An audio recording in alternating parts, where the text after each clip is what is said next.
that simple. Hey, you see my GI Sports logo? That's fantastic. So we had John Candy on there. I love John Candy. I love all candy, actually. But John Candy especially, I like him. He's a fantastic guy. And we, what else we do? My intro. Who's that behind me? Hey, that's our guest tonight. I'm going to be turning my head around, so we'll just be talking to him. No, I'm joking. That's just his logo. Look who else I have on my hat. I have my Pittsburgh Paintball Park hat patches. Nice, huh? All right. So our guest today is an award-winning author. He's written many children's books. He's if you've ever watched the Academy Awards, you know he has too. No, and no, he's an avid paintball player. Yes, of course he is, and he's known all over the world as this guy. Hey, what kind of author are you?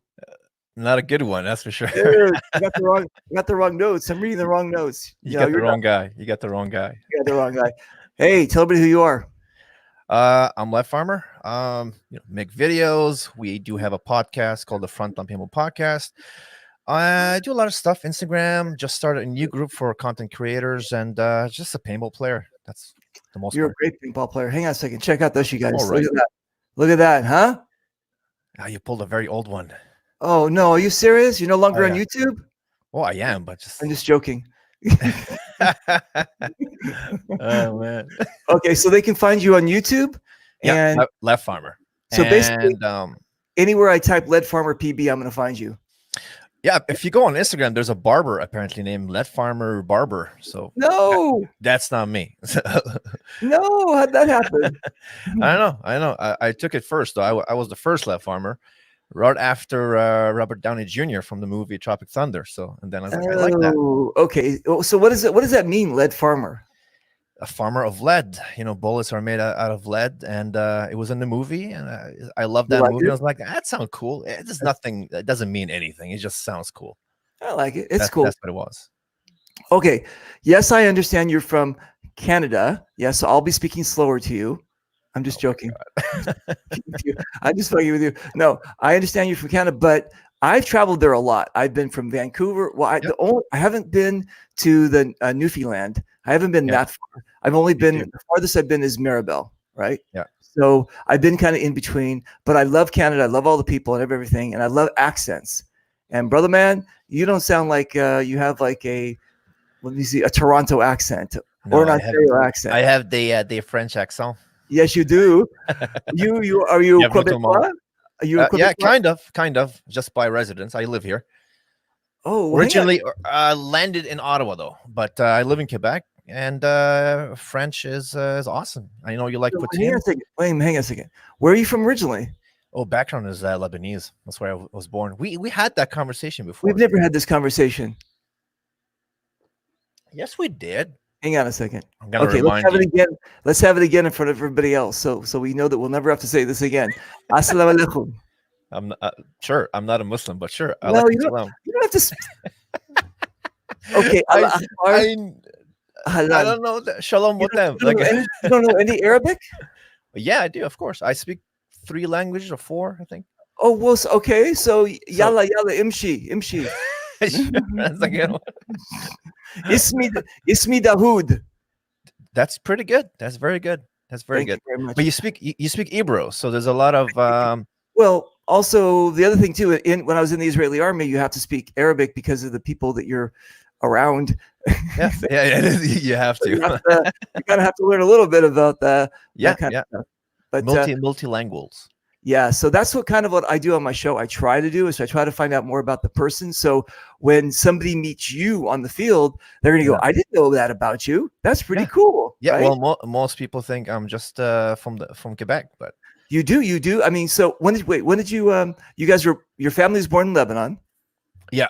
And you guys I came here after I graduated university. So I've been in Canada for 13 years.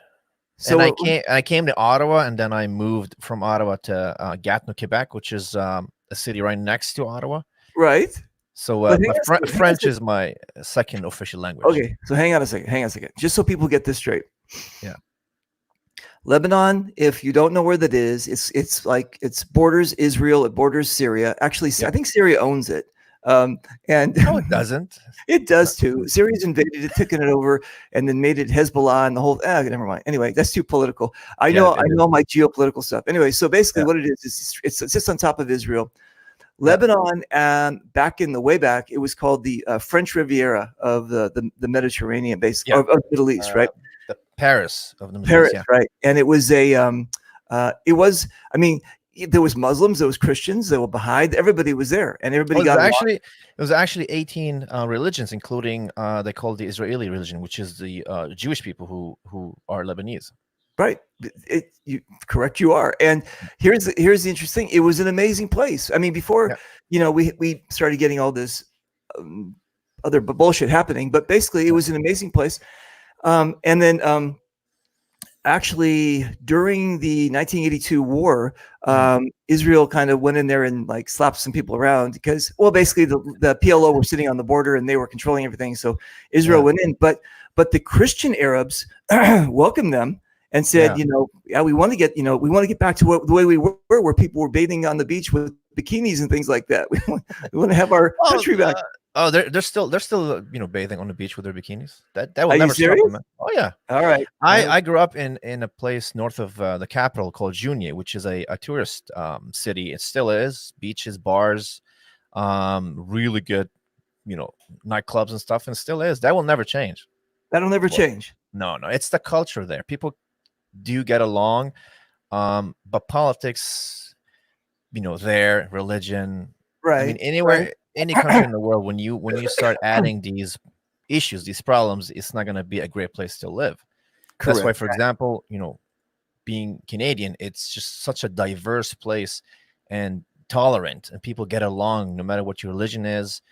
Just like we play paintball, we got people from different backgrounds, from different religions and different ethnicities. So it's a beautiful place to be, just like the U.S. is, just like a lot of countries now. So, but once you start adding politics, and all that, then you're going to start having a lot of problems.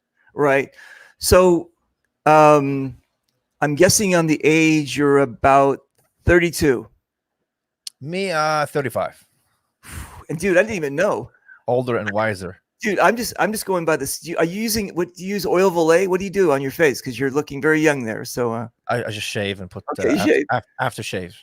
After I know. I'm guessing. So let me see. 82, 92. Okay, I was born in 94. 94, right? Okay, cool. Yeah. So you were okay. So were your parents involved in the war? Were they involved? I'm trying to remember these things. No. I think my dad was a cop. My mom worked. She was a bank manager.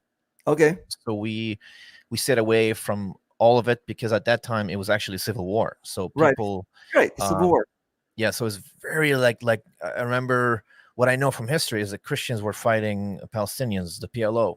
Right. And then the Christians start fighting the Muslims. So it became, and then the Christians start fighting the Christians, and the Muslims start fighting the Muslims, and then Syria, Israel, a lot of parties and got involved.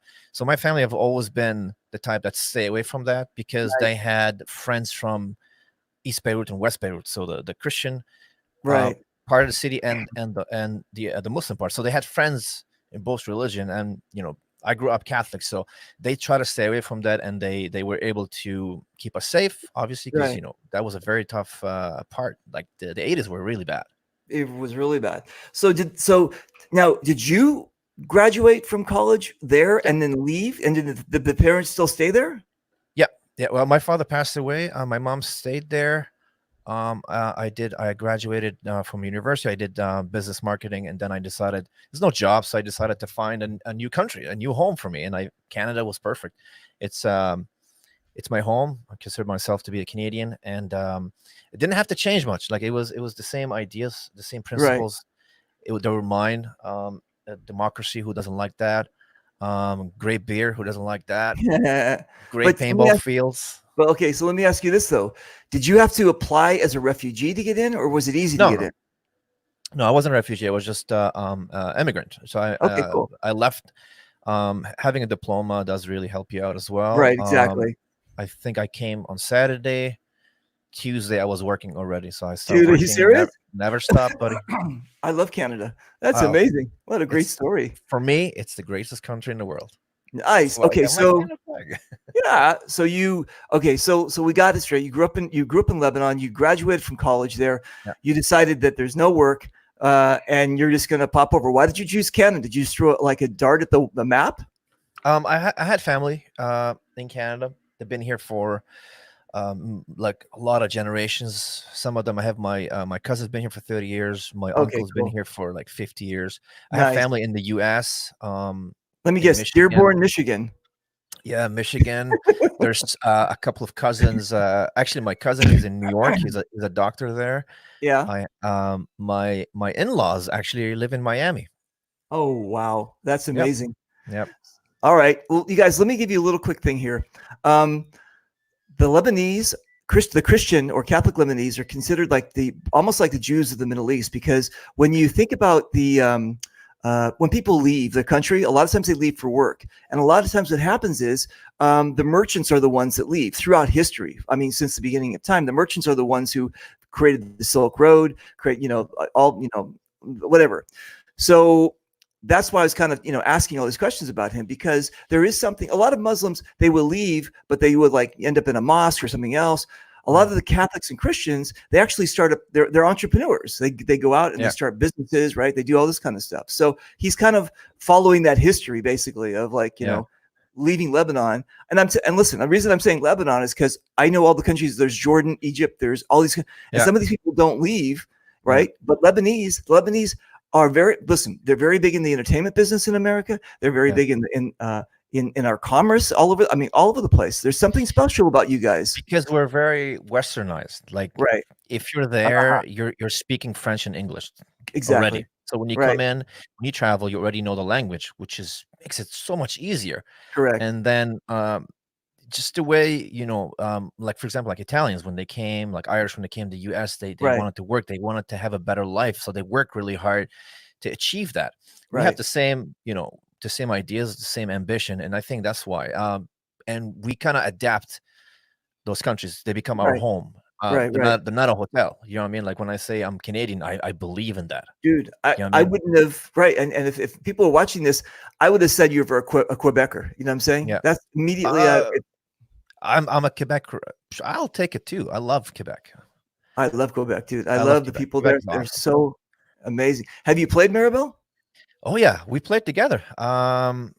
Dude, we played together last year. Don't know that. Everybody doesn't know. I'm trying to go ahead. We played together. I think it was your first time last year. History together, I know, but I'm trying to everybody else know. Go ahead. Yeah, so I played last year, and the year before, and the year before that. Yeah. So I'm part of the commando crew, like with Dave and Marie. That's right. Wherever they go, I'm following, man. That's done. Okay, so you hit the ground running. You're 2 days later. You're basically a Canadian. You're a Canadian citizen, and you've got a work permit. You're ready to go. You're jumping into. What did you jump into? I think I started because I had a marketing background. I think I started in management in restaurants. Okay. I did that for 5 years, including being like a trainer. So I would travel to different cities. I went to Vancouver, I went to Toronto, Montreal, I went to Winnipeg, and I did that for a couple of years. And now after that, I decided to leave the restaurant business. And now I work for UPS, which is an American company. Nice. Been with them for 7 years, and I have a second job. I work for a trading company. So I've been doing that for almost 10 years. What do you do at UPS? I'm a manager in one of the centers in Ottawa. Very cool, dude. Yeah. I'm impressed. A lot of work. I'm impressed. That's fantastic. Nice. Okay, so here you go. You're integrated into Canada. You love it. Everything is cool. When did you all of a sudden go, what is this thing called paintball? What is this? This started, when was it, man? Like 6 years ago, 7 years ago, at UPS. Some of us were like, hey, you guys want to hang out, on Sunday or Saturday? I was like, sure. I was like, hey, let's go try that paintball thing. Sounds cool. So we went, all of us, we were like a group of 12, and we went to Commando for the first time. No way. Oh yeah, it was May with beautiful weather. It was like sunny, 20 degrees, and I think Maria was there, and she was super nice, super professional. She had her, little clipboard. It's like, oh, you guys have reservations stuff. Like, yeah. So I played there, and it was like the best thing ever, man. I was addicted the first day. First day, Um, right? rental, wearing like Converse shoes, wearing Right. the overalls. Second time I played, I already bought everything. I already bought all my gear brand new. So it only took me once to play as a rental, and never looked You back. never look back. You excuse me, as we say, that like first time you play the first hour, you can't even like I think mine was like, yeah, within the hour. Once I got shot or something like that, somebody Yeah, took a picture of me in the parking lot, and I just had like this big smile. I still have that picture. yeah, There's me too. I something have the first special. picture. Yeah, and it's you know what? It's just like again, you can't explain it to people that unless they've tried it. But there's just something when you find your thing. You know what I'm Yeah. saying? You just like it just hits you, and you go, It yeah. was because I'm a very competitive person. I love to win. I love a good fight, and I love to win. So I think they put us with like a bachelorette party, and those guys Okay. they were a bit cocky. So me and my guys, we've never played before. So we lost the first game, we lost the second, and then we went to the death box, and they were like, "Yeah, I shot that guy, I shot that guy," and I was like, "All right, listen, man, we got to kill those guys. We got to beat them. We need to win." We third game we beat them. Fourth game I got like 2 eliminations, and I surrender one. And I at that point I didn't know that I didn't have any paint in my hopper, so I was like, "Oh, Wow. surrender." He's like, "Oh, dude, calm down. Right, you got me." Fifth game we beat them. Sixth game we don't know where they went. They just went home. So after that, I was like, "Dude, we need to play paintball all the time." It So that's what happened. It's an addiction. I don't know is. how to. No, it's a great addiction to have. I've got no complaints. Oh yeah. So you went from a rental player to this? I started using I bought a Sierra One, which is a Tippin 98. I played with the 98 twice, and then I bought a MacFed right away. So I played probably 3, 4 times with a Harper, and then my fifth time playing paintball, I was already MacFed until like 5, 6 years later. What was your Yeah, first MacFed? first MacFed was a TGR, I think. Nice, very very. TGR sidearm was a Tipex. That was my first MacFed loadout. No, seriously, Yeah, that's yeah, it cool. was good. That's a And good story too when I started and you playing were MacFed. and you were still wearing the coveralls, right? I'm No, just I I'm went just fucking tactical from like the second day. I was tactical the second day, man. exactly. That's Yeah, so funny about that. It's like as you're a rental guy, and you're like, wow, and then you go, let me see what I can do to integrate this into my life. And you're like, yeah, yeah. Because I do shoot real steel as well, so oh, you do? yeah, so that really helped a lot. And right away I went, cargo pants. I think I had like a combat shirt, Condor, plate carrier. I bought some Condor pouches for my mags, Tipex. Right away, I got some a couple of what do you call those Milsig pouches, the plastic ones, Fast Mags, I think. I got one of those, so I look pretty cool in the beginning. Nice, nice. Okay, real steel. Yeah, Um, down here, you yeah, guys are above us. Down here, yeah, down here in Los Angeles, down here in America. A lot of people that do real steel, they yeah. have a different appreciation for paintball because Okay. they're basically they go to the range, they handle the guns, the proper way, but also in their head though, if Yeah. I don't know in Canada, but here in the States, we're always thinking about if somebody breaks into my house, right? Yeah, shoot 'em. Okay, you have like a knowledge of real Yeah, steel, right? yeah.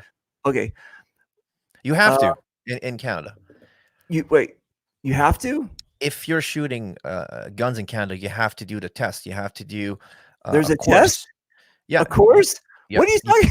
You can't just buy a gun here. You What are have you to have talking a about? yeah. You have to do training. You have to show the government that you know how to handle a firearm safely. Do you know what I Oh, mean? wait a minute. Hang on a second. I don't know. You guys don't have that though.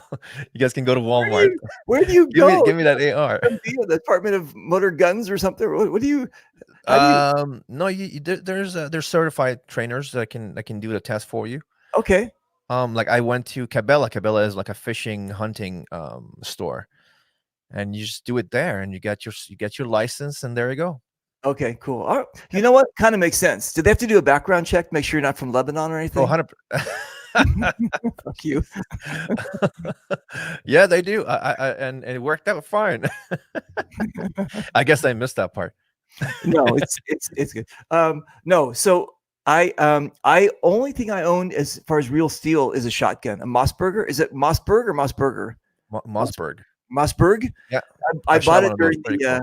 the 1982, I think, during the LA riots. I bought Yeah. one. It's a sawed-off Mossberg, and I That's have illegal in Canada. what's that? You can't saw the barrel in Canada.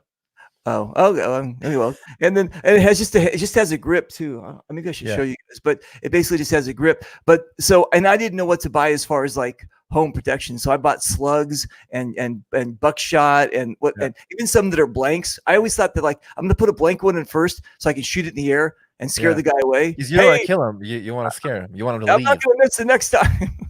So you don't want to kill someone for trying to steal your toaster. Exactly right.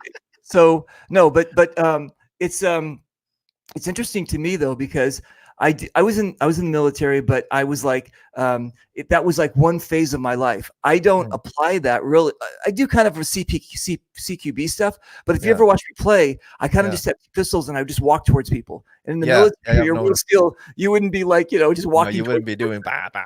Bang, bang, bang. Like I'm like John Wick, like this kind of thing.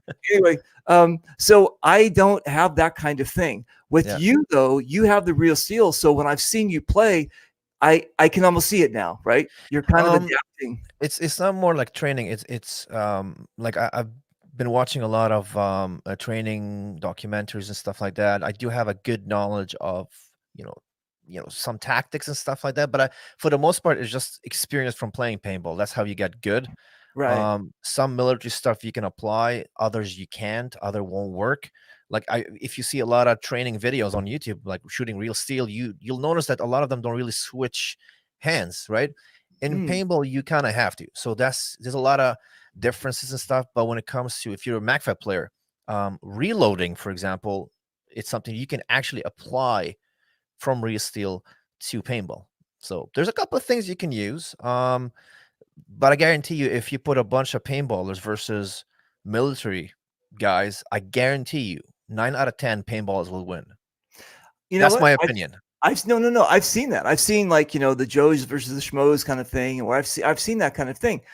A lot of times the military guys have to follow a doctrine. You know what I'm saying? There's a certain thing that they do going into a room and that kind of, and we're just like wild cats. Exactly. Because if you got shot in paintball, you're fine. If you got shot in real life, you're dead. Exactly. So right. We have no fear when we play. Hey, Paulski's got a question for you. Look on your screen. Are you going to use 30 rounds on your T15? No, I don't have a T15 anymore. I use an MG100, but if I still have my T15, I would not use the 30 rounds because they're huge.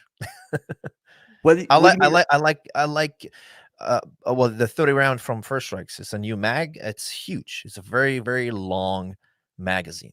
Okay. And I mean, try to put that in your pouch. I mean, it's gonna hit your neck. It's gonna hit your cheek. Nice. So what's the purpose of it then if it's so long? I mean, how are you supposed to carry it's fun. It's cool.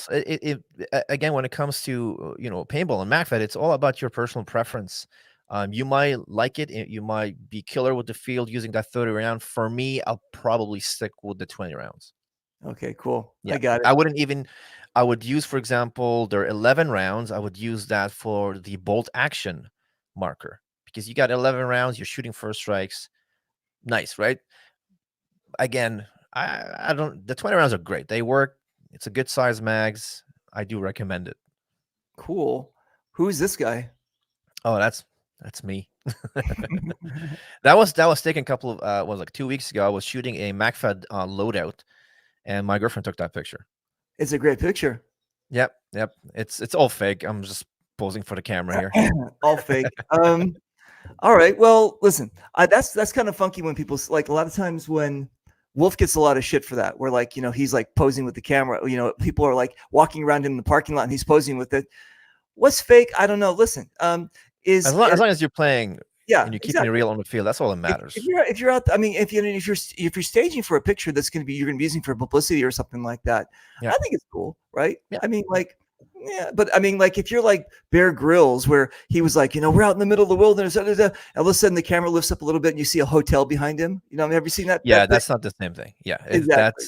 that's not So, cool. So this so one is basically a picture that you just share on social media. You drop a link. Hey guys, you like my loadout? Watch the video. there you It's go. basically what it is. The video, it's fake. It's a loadout video. It's not like a real game, Exactly. right?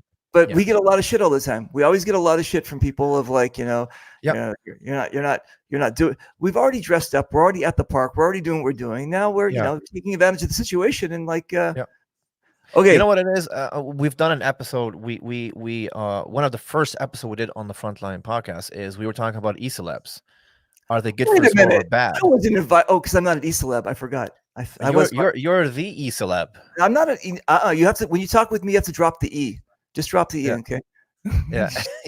You're one of, like, in my opinion, I'm not, and we said it, I think, on the show. We said that you're one of the biggest ambassadors because you do a lot of traveling. You know what I Nice. mean? So when no, you do great, and I told you that. I think, did I tell you that in person? I'm trying to remember. You can tell me again because look, I'm blushing. I'm all red. You're doing great, man. You're doing a podcast, which is great because right now we need to continue on creating content. Right. A podcast is a great way, and I've seen a lot of people starting a podcast, Right. and that's good. We need more people, and you're doing great. When you travel, you went to Mexico. Did you go to Mexico? I think it was. Only 4 times. Yeah, and you got your T-shirts from Commando. That was awesome. I give out everywhere I go in the world. I give out my Commando T-shirts. People fight over those "Death to the Bitches" shirts. People yeah. They're awesome T-shirts. Yeah, They're exactly. awesome T-shirts. No, you know what? I was planning on doing a. I guess we call it e-celeb show. I was planning on doing something like that. I've got a bunch of shows lined up, but the e-celeb thing, I was actually talking to someone about Canada. Not only do you guys, who do we have? I mean, I don't want to use the word Justin. For you talking about Prime Minister? No. What you guys export is a lot of people in entertainment business. We're in the entertainment business, so a lot of people in entertainment. Man, we got a lot. You guys, I mean, Canada. I mean, LA is full of Canadians, right? Yeah. Now, if you look at Canada and specifically maybe the East Coast, where you guys are from, you have Aztec, you have Alabaster, you have Wolf, right? Yeah. You have Dragcam, there's Tango 49, okay, Paintpool, you name it. There's so a lot of talented people. Explain that to me. That you have like, I mean, most of them. Yeah. You know what it is? I think because Canadians really love paintball, and we do have some amazing fields, and we do a lot of big games. Right. But at the same time, I think it started with some influencers really early, like Wolf and Alabaster Slim. And I think when they started, they kind of influenced a lot of Canadians, and they also influenced a lot of people from the US and from Europe. So I think they were just the first to do it, and it continued with them. And you have some really awesome fields here that allows you to create these epic videos like PRG, like Commando, like you said, Maribel. So, and those guys really host big games, and people wanted to see some epic firefights, and they were able to do it. So there's a lot of what do I call it, creators in the US. I know a few of them. There's a lot in Europe right now. I think like the guys from England or like Britain, like Artwood. You got Head and Headshot, Barker. There's a couple of guys now coming from Europe. So I think everybody have something to show. And but yeah, Canadians. There's a lot of them here. Dude. You guys are killing it. I don't think I'm one of them, to be honest. I'm still in the early stages. I don't know. I mean, listen, all I can tell you is that Kim Kardashian came to my house and gave me the golden handshake and said, "You're now a celebrity." So if she hasn't come to your house yet, I'm just joking. No, anyway, she's not allowed. My girlfriend won't let her in. So my girlfriend is a big fan of her, though. Oh, you serious? Nice. She watches the Kardashians. So here's the deal. You asked me to join your group, which is a content creator group. And I said, this is a great idea. I've been doing my podcast since 2014. I was doing audio podcasts. And then when Facebook Live came around, I said, I like this even better. And then when this came around, I tried one podcast with my own little hokey, like I had like my own monitor and Skype, and I was like, everything was like shitty. And then Steve from the Unbelievable, Unknown, Unfoundable, Unsomething podcast. You know what I'm talking about? It's unknown paintball unknown popular podcast. That's exactly right. I think so. Yeah. So he and a guy named Andy Start. They said, hey, you should be using this thing called StreamYard. Yeah, I go. So one night I'm in my one night I'm doing on my laptop, and Steve and I are like, he's showing me, he's walking me through it, and my eyes were like, fuck, are you serious? This is amazing, right? It is. So I go, boom. So I jumped into your thing, and one of the things that I try to do, well, okay, I'll just say this. I was talking to Steve about, I said, dude, you and I need to go, we need to do a show on my show explaining the software and trying to get other people to use the software and get more content creators out there. And he was like, I don't want people, maybe it's not my really, the format.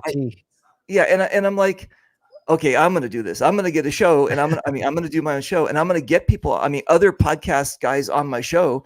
And we're going to talk about not just this software, but the merits of actually getting more content out there which is very important. This is a priority right now. Like, I agree. Well, yeah, not even only the coronavirus thing, but just in general. Yeah. I think that, I think whether it's audio, and listen, this platform costs $25 a month, and you can get sponsors, and it's you're going to knock it out of the park. And even I'm still learning about green screen, all that kind of stuff on this thing. So, but what I'm saying, in general, podcast is the fastest growing media today. Yeah, it is. And not just in sports, in everything today. So people enjoy the podcast. It's a good way to, talk about topics and have guests and stuff like that. So you're doing a great job. There's a lot of podcasters out there. They're doing a good job. But in general, content could be a video, could be a Facebook clip, could be just a picture of a bunch of guys playing paintball. So this is why I kind of did the group. The group is not about getting 10,000 members or whatever. No, it's just about getting a good group of people who can support each other. Right. Do you know what I mean? Which is very important, because let's just face it, there's a lot of great content creators out there that nobody knows they exist. I can tell you 10 right now that nobody knows they exist. We have John Adams here, Airborne. He's probably the best player in the world, I'll tell you right now. He have a YouTube channel called Airborne PB on YouTube. He have 1,500 subscribers. This guy deserves 200,000. You know what I mean? Right. That's why all of us need to support each other. All of us need to like and follow and subscribe to each other's channels. Right. And we have to share it. Right.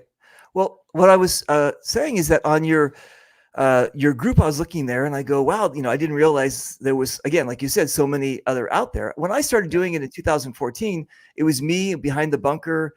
I think there was like 3 or 4 others, and we weren't really stepping on each other's toes. We all knew, what time to be on, that kind of thing. And I posted up in your thing, listen, I need a list of all the podcasts that are out there. I want to, exactly. I'm going to put that on my page. I want to promote that so all the world knows what's going on, but also so we don't step on each other's toes. Yeah. And then I started stepping on everybody's toes because the problem is that here's what I'm doing with mine. I always say that mine's for the players, by the players, and I'm letting them kind of decide what's good for them, like what time wise, you guys, a lot of you guys have like a strict time, 6 p.m. So that kind of was driving me nuts. And so I'm like kind of letting the players go, hey, listen, I've got this open window. Okay. Let's do this kind of thing. But I'm still want to be, I still want to be very concerned about like, am I stepping on your toes? Okay, so we're not going to do it on Monday night or Sunday night. We're not going to do that. To be honest with you, most people who watch these live podcasts, most of them, at least for us, they don't watch it live because we go on Sunday 8. Dude, I didn't know that. We're getting good numbers. Like our numbers are very good, but we also triple the number of views the following day and the day after that. Got it. We go Sunday. First of all, we didn't want to go Monday because behind the bunker. We didn't want to go Tuesday because Maritime Paintball Podcast. Either way, we can't go from Monday to Friday at night because I work at night. Okay. So we found a good spot Sunday. I thought maybe, people, they finish having dinner, whatever it is, 8 o'clock, tomorrow's Monday. maybe they'll watch the show for an hour, and that's fine. So we found that, good spot on Sunday, 8 o'clock, and it seems to be working. It seems to be a lot of people watching. Now the only bad thing about it is a lot of people in Europe can't watch us because it's Right. midnight, and a lot of people in the US, depends where they're at, they also can't watch us. So, but again, they always watch us after. Doesn't have to be live. We also on SoundCloud, so you can watch us on your app on your phone, and we're also on YouTube. So we're trying to cover most platforms here. So Matthew, Mr. ESPN Walton? Yep, good dude. Good dude. Look what he I said. think Matthew have a I think he have a YouTube channel as well. Yeah. Well, what we're going to do is a couple things. I'm going to do a show, and I'm going to try to get all you guys on. Well, we can only do 6 at a time, but if we can rotate or something like that. But what I want to do is basically a podcast promotional show where I can get like all the creators on there, so we can basically just be able to talk about what we do and the platforms that we use and help each other out and help the viewers that and if they want to do something too. So we're going to do one of those shows coming up soon. So big shout out to my co-host, because I'm not the only one doing the show. My co-host Tim Kordick, Tango 49. He's my right hand man. I'm his right hand man. We both work hard to do the show together. So I'm just gonna give him a big shout out here. Well, fantastic, good, big shout out to you. I have my in the Reaper Studios. I'm in my garage, and I have my garage door open. So if you hear some dogs or something, sorry, it's live. I'm in my basement. My furnace is in front of me right here.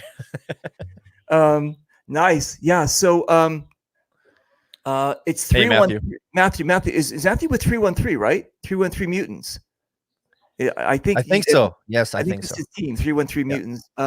So we were talking about him the other night because I think they're like this brand new up and coming, and I think they play at Hell Survivors.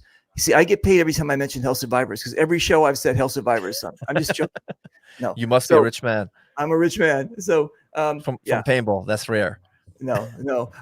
So I sorry, there's a jet going by. You live in Los Angeles, right? California. I live in Los Angeles. I live in. Have you been to this? Have you been to Los Angeles? Do you know the area? No. I know a couple of fields there just from social media, but that's about it. So basically, there's Los Angeles, the city. It's really huge, and then we have like the beach area, Santa Monica, whatever else. We have a mountain that basically separates the city from the valley, and I live on top of that mountain. And it's nice. I'm like 7 minutes from the downside to one area, and then I'm like about 20 minutes to the beach, and so it's really kind of a nice area. It's nice.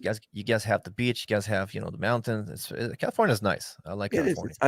I was born and raised here. I was born and raised in LA. Nice. Don't know anything else. I hope hopefully that COVID-19 is not really affecting everybody. I mean, it's probably we're kind of spread out. We're I mean, it's dude.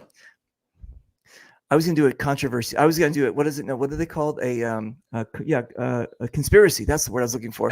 I'm gonna do a conspiracy show because people are getting like cabin fever, and then they start like no, it's Trump. He's taking over the world. He's trying to do this and this. And I'm like, oh my God. There's a lot of conspiracies out there. It's better to stay away from those. It's just people they go, yeah, it makes sense. And then, there's always that one, like when you do social media, when you post something and your idea, and then one person likes it, you go, see, it's right. Look at that. It's like, what? Well, everybody's sitting at home, so they got a lot of time to think about conspiracies and stuff. Oh my God. I was told yesterday that that they're trying to destroy the small businesses so the governments can take them over. And that that this is nothing that people thought, the whole. I'm like, oh my God, you got to get out more. I think there's a video on Vice on YouTube, and they talk about the virus and how it started. And it makes a lot of sense. I mean, 96% of that virus is in bats, so that makes a lot of sense. I don't know. Yeah, what are you gonna do? All right. What's more important is for it to go away and things go back to normal, so we can play paintball. So we can play paintball, so we can see our friends and our parents. That's kind of the priority. Who caused it? Who knows? No one would know. I think the guy's the first patient zero. His name was Achu, I think. Understood. That's a He caused it. that- Never that's a mind. good one. That's a funny joke. Anyway, all right. So, have you played like from East Coast to West Coast, or just in your area? I played in Quebec and Ontario for the most part. Okay, So I cool. played almost a lot of fields, the main ones in Ontario. Ontario got like a lot of fields. Quebec, I played in Maribel. But honestly, like I was planning going to the US to play a game last year. Okay.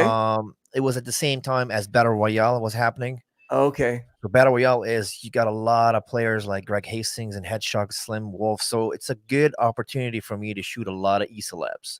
So it couldn't You and have your turned fucking that down. celebs. You and your okay.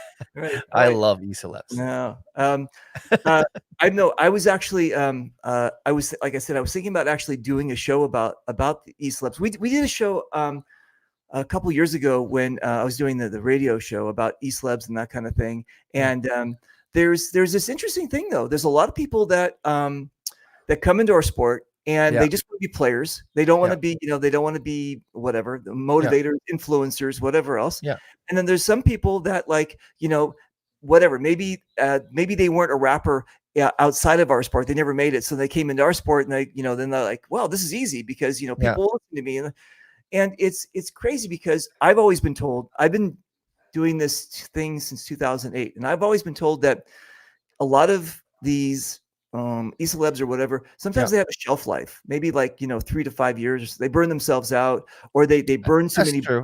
They burn a lot of bridges. They Yeah. they might have started off like coming in like a lion and they leave like a lamb, kind of Well, thing. it's about staying consistent and keep.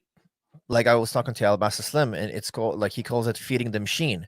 You got to Right, keep uploading, keep creating, keep playing. But at the same time, those e-celebs, which basically they're content creators, they have jobs, they have families. right, Let's say you've been creating videos and all that, and then you get married, you have a kid. It changes a lot of your priorities, right?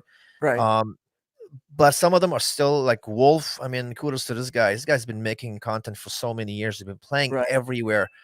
Just like you, he travels a lot. He's still making videos. He's like make a video every single week. So, but people like that kind of keep the sport alive because a lot of fields and companies, they're not willing to spend money to create like a marketing campaign. So correct, most of the right, marketing for our sport comes from social media and comes from these, so-called e-celebs. They're just content creators. right, You're an ambassador because you go to like a lot of events and you talk to players and you're very approachable. Do you know what I mean? You're yeah, doing so, and people are gonna hate. You know what I mean? And there's nothing you can do about it. Um, that's true. I don't like to classify myself as anything other than someone who co-hosts a podcast or who create a couple of videos here and there. That's about it. Um, People, I look at some of my videos, I'll see maybe 100 likes and 2 dislikes. You can't change that. No, you can't. Um, And anytime you put yourself in the public eye, I didn't sign up for it. I didn't go, yeah, this is what I'm going to like 2008. I'm going to become like at this time I'm going to be a celebrity. And an I didn't sign ambassador. up for this. It happens. And when it happens, here's what I was telling a Hano yesterday, DJ Mm, Hano. I go, when I in LA, you meet a lot of celebrities, like real celebrities and stuff like yeah, that. real And celebrities. Yeah, yeah, and sometimes I knew them before they were. And if they were an asshole before they became a celebrity, they're going to become a bigger asshole when they're yeah, like this. And so it's the same thing with our e-celebs too. I mean, if you're basically being able to project a bigger you in front of a bigger audience, and so if you're a yeah, dick, you're going to be a big dick. yeah. You're going to be a Nothing big wrong dick. with that. Well, I mean, wait a minute. Let's not. That's Depends how another you show. look at it. Just fucking with you. Anyway, so what I'm saying is that if you come into it and you're like nice or humble, whatever. I'm not humble, but if you just come into it and Yeah, you're nice and you just want to like you want to be friends and make friends and just have a great time, and then you get put on this platform where you can actually give back to people or make other people happy, kind of thing. I'm in pig heaven. I'm like yeah. this. I love I think what I do. I think you have to give back. Like, Yeah. here's the truth. A lot of e-celebs, they got a lot of support, but some of them don't give support back. Right. That's Okay, true. I'm not naming anybody. I'm giving an example. I've had a little bit of success. I'm having fun. That's why I keep doing what I'm doing. But you have to give back. You have to give a shout out to this guy. You have to Right. like this guy's YouTube channel. I Right. it's basically the main reason why I created a group. I was literally at work on my phone. I was like, you know what? This is the time that we need to help out a lot of those guys. So I Nice. did the, paintball content creators, and then I've added a couple of people, and I'm starting to talk to a lot of YouTubers like, hey man, it'll be awesome if you can go live on the group and show those guys like what kind of camera you use, what kind of software you Exactly use, right. how to mix music with your commentary in your videos, because we need to help out those guys just like they supported a lot of those easy labs for Right. many years. I think those ambassadors, those easy labs, have to kind of let those guys have their moment. You know what I mean? Well, let me let me be unfiltered with you because I'm never filtered. I'm joking. I'm You always don't have it. unfiltered. You don't I have a don't have a filter. filter. You don't I have a don't have a filter. filter. I have no filter. So I'm going to tell you something. A lot of times, and I've seen this not only in our community, but outside, because like I said, I deal with Hollywood all the time, Yeah. that sometimes people feel unsure about themselves and unsure about their position. And Yeah. they're feeling that like, if I give you a hand up, I'm going to get pushed down. Do you know what I'm saying? Yeah. So Oh, there's you're talking about competition between competition. And creators. well, I Yeah. see. I'm not a competitive guy at all, Yeah. and I'm actually the one that really pushes the a rising tide lifts all boats. That's Mm. my big theory. Yeah. And so a lot of times, if people don't understand that theory, or if they don't understand that, I've been told many times in our community by some of our e-celebs that the more you sit with the fans, the more you become one. And I'm like, that's bullshit. I mean, I don't. Yeah. That's like them. It's like basically them saying that you're going to lose your luster or your star quality because you're sitting with people. And I said, that's fucked up. I said, I don't even want to hear that again from your mouth. That you have to. You have to sit with. You have to hug people. You have to shake their hands. You I can't. mean, can I tell you something? Like, okay, I go to a field and people tell me, "Oh, dude, I love your videos." I don't see them as fans. I'm being 100% honest. I just see them as fellow ballers. Yeah, I was very influenced in the beginning by watching Alabaster Slim's video. He's a good dude. I've met him on and off the field. He's I a like the great I guy. The first time I saw him at Commando during D-Day a couple years back, I was like, "Oh my god, that's awesome, Alabaster Slim." But then in my mind, I was like, "It'll be awesome to shoot Alabaster Slim." That's who I am. Do you know what I mean? Like, I'm a big fan, but at the same time, he's just a player, just like you. He's very talented. He creates amazing content that right. helps our sport, but he's just a fellow baller. Do you know what I mean? I agree. So, Listen, I agree. I've dealt with him a lot. We've had like a lot of one-on-one conversations. And in fact, I saw a video one time that he posted where he finally said, I'm not going to post any. I'm getting off the treadmill, because he was posting every day. It was just killing him. He was posting every he day. burned himself He out. burned Yeah, himself he out. worked really hard. Yeah, Do you know that he's a nuclear physicist? I know. Yeah, we had This him on the guy, show, and I didn't know that. Yeah, this guy is just like an amazing cat. And again, he didn't go into it to become a e-celeb. He just just loved what he was doing. People liked it. And also I try to explain this to a lot of I like believe Matthew, him when he you're says it watching too, too. What's that? and I believe him when he says that. Yeah, I try to explain to a lot of people out there that, okay, so I've been doing this whatever I'm doing since 2008. I've been doing the media stuff since 2014, and I've been Yeah. doing this celebrity thing since 2014. Okay, fine. When I was doing it back in the day, Facebook was just getting started. Social media, I mean, it wasn't like what we have today. Yeah. Basically, when I was getting started, there was a huge pond and there was enough fish for everybody, right? Yeah. Okay, cool. Today, that pond is getting smaller and everybody keeps on fighting over the same fish kind of thing. And the problem is that people get frustrated. Like, how come I don't have 40,000 views? And how It's come I don't? frustrating. Right Well, now, they shouldn't be. Listen, don't be frustrated though, because it depends on what are you doing it for? If you're doing it for your likes and to become like a superstar celebrity, get out of it. Don't do it. yeah.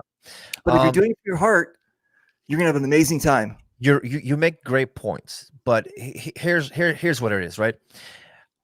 Even I got to a point where I was very frustrated because I was making really good videos and I felt like my content deserved. It's like when you bake a nice cake and nobody Yeah, eats it, I but understand that.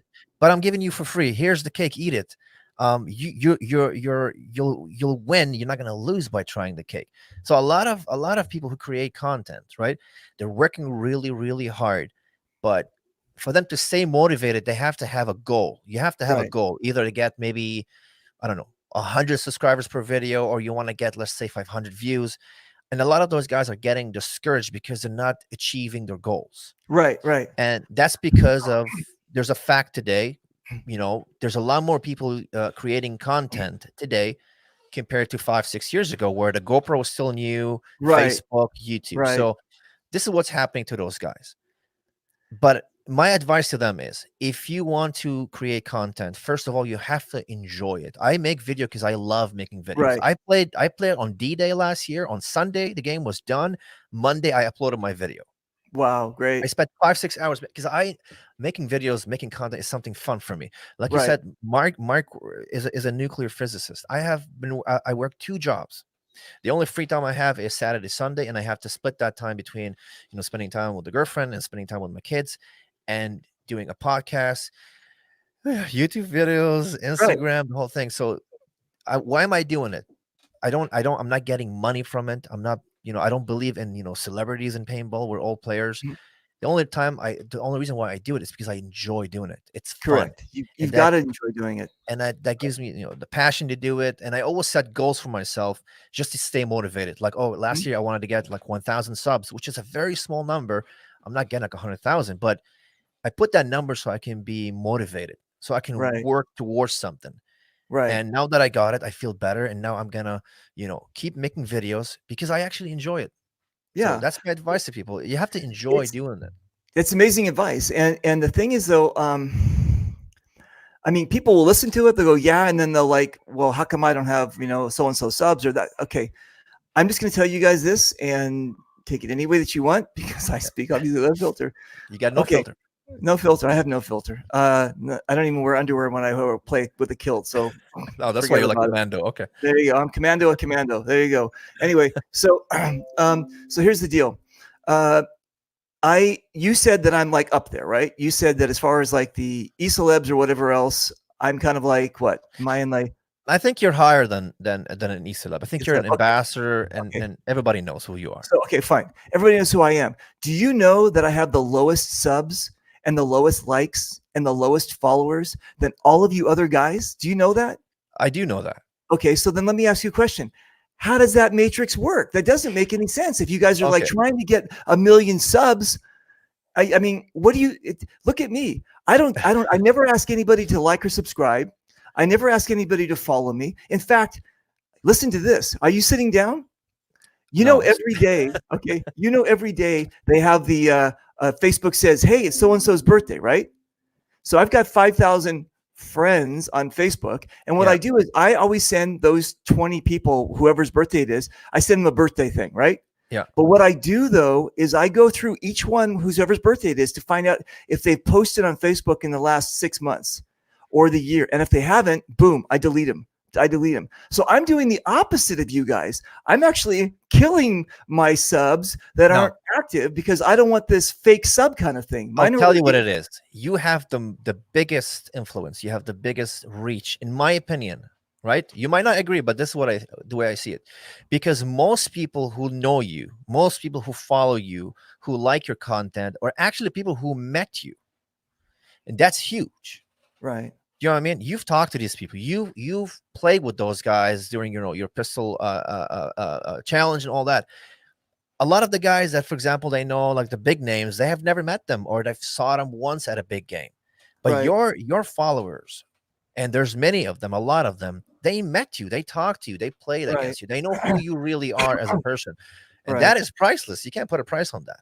Well, and You know what I mean? also, I agree. And also, when we're talking about the subs and everything like this, I'll let you guys in on another dirty secret. I don't know if you guys know, but you can buy subs, you can buy likes, you can buy. I have no money for that.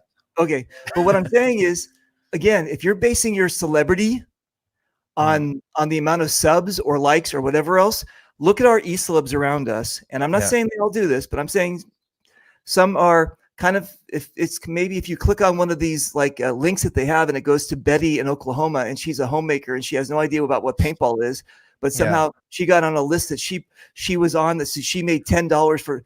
Okay, you guys, listen. No offense to Betty in Oklahoma, right? But she's probably watching us right now. Hi, Betty. I like Jose in Mexico where I shook his hand. You know what I'm saying? So my likes and follows or whatever, like you said, are organic. So what I'm trying to say to you guys is that if you're gonna try to get into this club or whatever you want to call it, don't start going for like Nightmare did, right? Mm. Nightmare said, I've got a goal. I want to get 1 million subs, right? Okay, cool. He got 1 million subs. Then YouTube started screwing around with the algorithm and all that kind of stuff. And it made him crazy. Yeah. He snapped. And I'm like, dude, get away from the sub situation. Just create content and have a great time. Because everybody have a different objective. Do you know what I mean? Right. Some might be aiming, like I said, to stay motivated. You have to have a goal. Some are trying to get 300,000, right? Right. Some are achieved their goals and now they're having fun. Do you know what I mean? Some of them, their influence, like yourself, like other people that I know, their influence comes from the game, from the field. They played that game. They've touched people, not touched them, but in a like a spiritual way. Again, with the touching, stop it. And people like respect them. Like, let's say that they saw this guy playing. I was like, dude, he's a good player, and he's super nice about it when I shot him. I like him. I'm gonna subscribe to his channel. Right. You have different type of creators, you know what I mean? Right. So, like, for example, Brian, aka Nightmare, he was the most watched YouTuber, I think, last year. Right. He had millions of views, and those people that watch his content either fell in love with paintball and they became a player because of him, or maybe they didn't like paintball because of him. So you don't know, but at least he did something that kind of reached a lot of people. Now, for people, if you're watching out there, you don't have to have a lot of subs. You don't have to have these super huge channels. You can be an influencer, just like Reaper, by getting a good example on the field. Do you know what I mean? Like, I'll give an example again, like John Adams. He's in the chat, Airborne. Right. Everybody knows who John Adams is, especially in Canada. He's one of the best players. John Adams doesn't have more than 1,500 subscribers. Why? Because John Adams is a super nice guy. And every time he talks to a player, he have that positive energy. Tells people, dude, you got to keep creating. Dude, you got to keep playing. Keep your head up. Keep practicing. That's who he is. That's his influence. Yep. He's a great guy. Every time I go to either Commando or to Maribel, again, I just meet these amazing people. Like, listen, you know how much I love Canada, so it's just like you love Canada. I should move up there. You should move up there. Maybe not in the winter time because you're from Los Angeles. No, I wouldn't be. Yeah, I would be. What would be the opposite of a snowbird? I mean, what would be? I don't know. Sunbird. Sunbird. I'd be going up there during that, like that little window that you guys have of like, yeah. But every time I go up there, though, the Canadians, the players are just fantastic. They're very humble. They're very nice, but they're like John Adams. They're like you. They're like this, just, there's no like, intimidation factor kind of thing. And there is. No, and here's the other thing. Oh, buddy. I don't get the, not me, but I don't get the feeling when I'm seeing you guys out there. Nobody's screaming, "Get out, motherfucker. I shot you," like this. We don't have that, but Canadians are super nice. But on the field, I'm not saying this because I'm Canadian and I live in Canada, but in my opinion, Canadians are some of the toughest players in the world. Yeah. We've had a lot of people from the UK, from the US, from Europe, anywhere come and play. And when they leave, it's like, dude, you guys are nuts.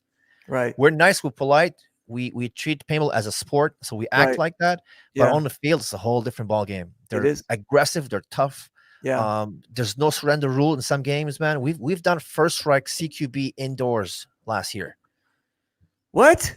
We did that, and nobody complained. What? And nobody cried? First strike CQB, nobody cried, nobody complained, and we're doing it again.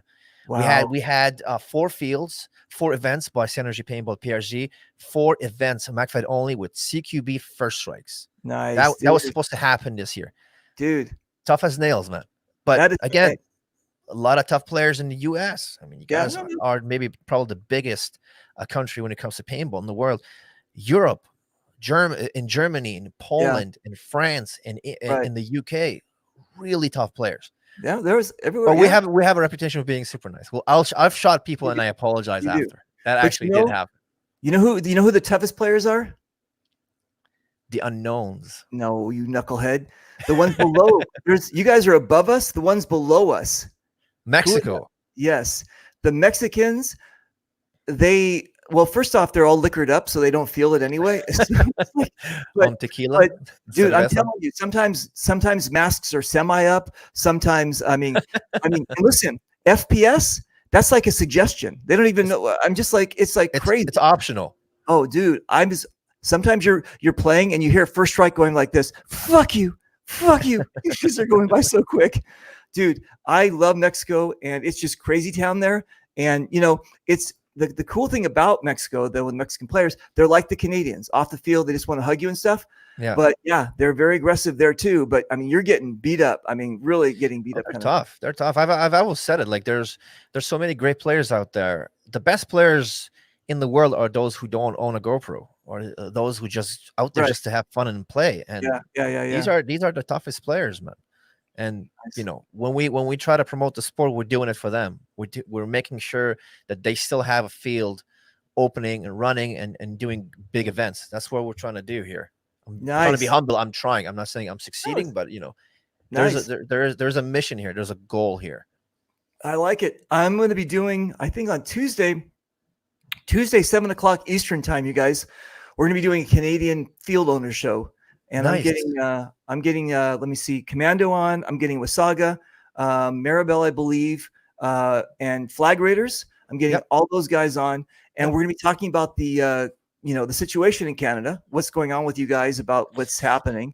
It's tough, try to also, I guess one of my biggest goals is to get the rest of the world to know about the Canadian paintball, players and all that kind of stuff too. I have, I've gotten some players come from like Germany basically, and we played in Maribel, and they were great ambassadors. And so they went back and they told people about Canada and stuff like that. Maribel is epic though. Maribel is nice. It's a good field. I can't, you know what? It's not only an amazing field. I try to explain this to people about, okay. So I've been to Alberta, right? I played in, Calgary. I played at Calgary, Alberta. I played over there. And that was an amazing scene. I played in Ottawa, and then when I went to Maribel for the first time, Hastings had already been there, and Mr. H had already been there, and so they're like, "Oh, here's another celebrity like we got to deal with." And here's the deal: the Quebecois, they're very tight knit. It's a very close community, right?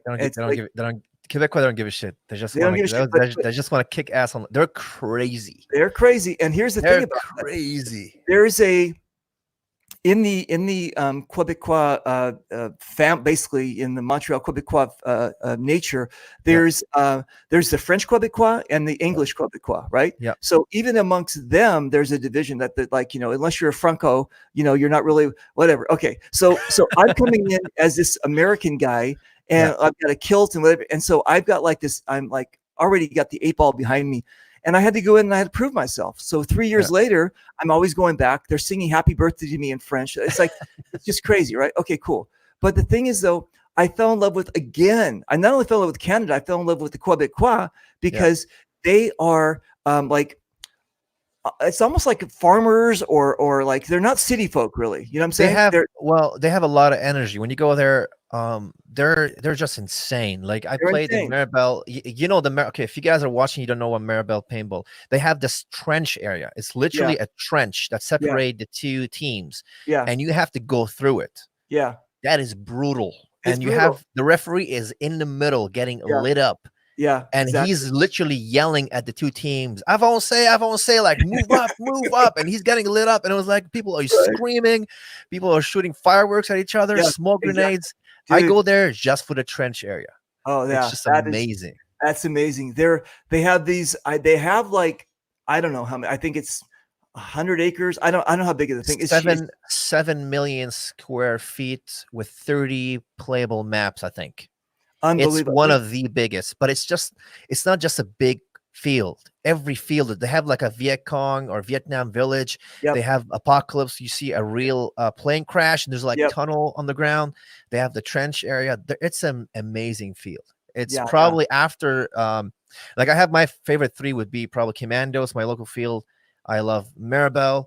I love PRZ. It's also Black Ops in Quebec. That's another good field. So there's a lot of great fields in Canada. I think that's why you see a lot of creators making great content, because sometimes you have a big field, beautiful field, right? You see a lot of good footage. Well, you also too have a lot of time on your hands because you guys only have a small, very small window as far as like playable hours, and then you've got like all snow, right? So you got a lot of time to from March to November, right. Yeah.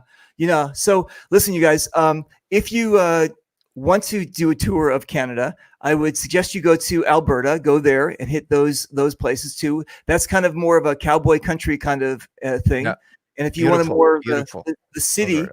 you hit like, Flag Raiders, Ontario, Commando. Commando is kind of like on the border though of Quebecois and, and English. Yeah. They're Yeah, that it's kind of a they're border pretty close between the two provinces. Ottawa is literally on the border on the with border, Quebec. right? And then That's you go basically where I to live. Maribel. You Yeah, hit Maribel, and you're like in another country. The signs are different, right? Everybody, everything dude. is French. I went to Timmy's for the first time there, and Yeah. so I'm waiting, and I go, okay, I would like to, and she goes, oh, and then she goes, Maurice, parlez-vous anglais? Like this, she goes, and like, I'm like, wait a minute, we're in Timmy's, and they don't, no, It's Quebec is very special. they don't have to speak English if Yeah, they don't want to. but here's but if you go to Montreal, which is basically the biggest city in Quebec, everybody's everybody's bilingual. Everybody speaks French and English. Yeah. But It's you get out weird. to It depends where you go in Quebec. Yeah. get out to the country, and you're gonna right, and that's the cool thing though.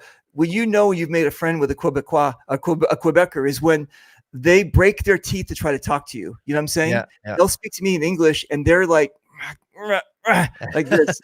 They're like they're very friendly. They're very friendly people. they're super friendly, and they're just Super like friendly. they love to party. They love to have a great time.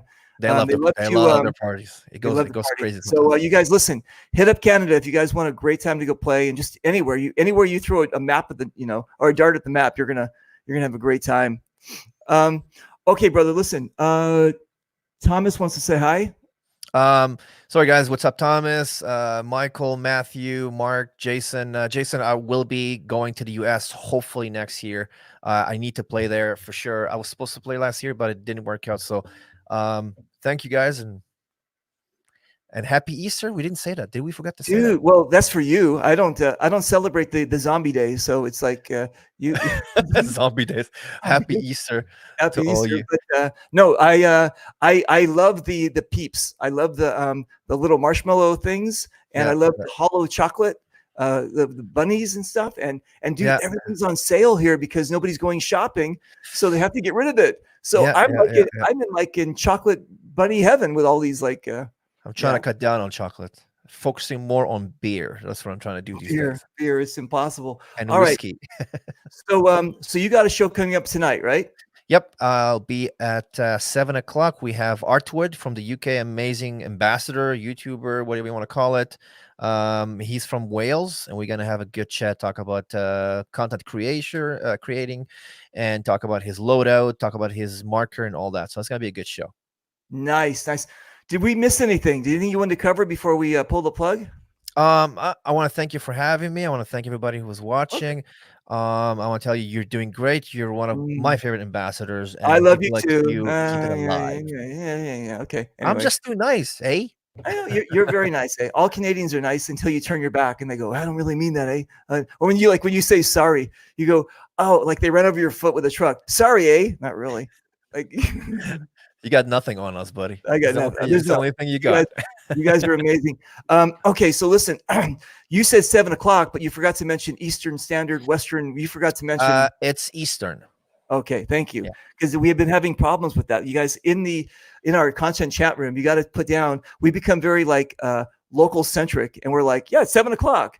Yeah. When? I think you guys are 3 hours behind. We're not behind. You guys are just ahead. We never use that in Los Angeles. We never say that we're behind. So yeah, we're ahead of you guys by 3 hours. You try to keep up, man. Try to catch up. We're 3 hours behind East Coast. So you guys, go check out his show, and they're gonna find your show where? We're on Facebook, Frontline Paintball Podcast. We're on SoundCloud and YouTube. Okay, cool. I've got to do, and I'm just gonna do this really quick. I got to plug my my sponsor. Our show is sponsored again by Make Your Own Tracks. You guys, you get a 10% discount if you go check out their place and put my code in there, which is fantastic. I love their clothes. I love their line. It's you know what? You should contact them. Why don't you contact them and tell them you like to wear clothes, and maybe. Oh, I don't wear clothes all the time.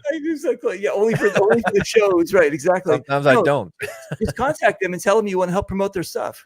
You know what I'm saying? Sure. They always need that kind of stuff. Okay, And then also too, you guys, we're doing this thing. Let me just pop this off so you can see here. GI Sports, me, Gio from Hollywood Sports, we're all doing this thing called Paintball Strong, where we're going to basically I'm going to start doing a thing Sunday night. Now, I'm sorry, I'm going to be stepping on your toes a little bit tonight, but basically what it is, cool. they want me to do every Sunday night. They want me to do a scenario big game show where we're basically promoting the sport through not just GI but just paintball. But basically, GI is the one that came up with the initiative, and then GI and Hollywood Sports, and they want us to get people on the show. We can talk about big games. We're going to be doing something every night. There's going to be a MagFed one. There's going to not me, but there's going to be a MagFed one. There's going to be a speedball one. There's going to be a pump one. Everything that we can do to get the word out there about our sport, that it's not dying, and that this is just a little bump in the road, and that we're just gonna we're gonna make it through this thing. So you guys go check out Paintball Strong, go check out GI, go check out Hollywood Sports, go check out the initiatives that we're doing. We're really trying to make paintball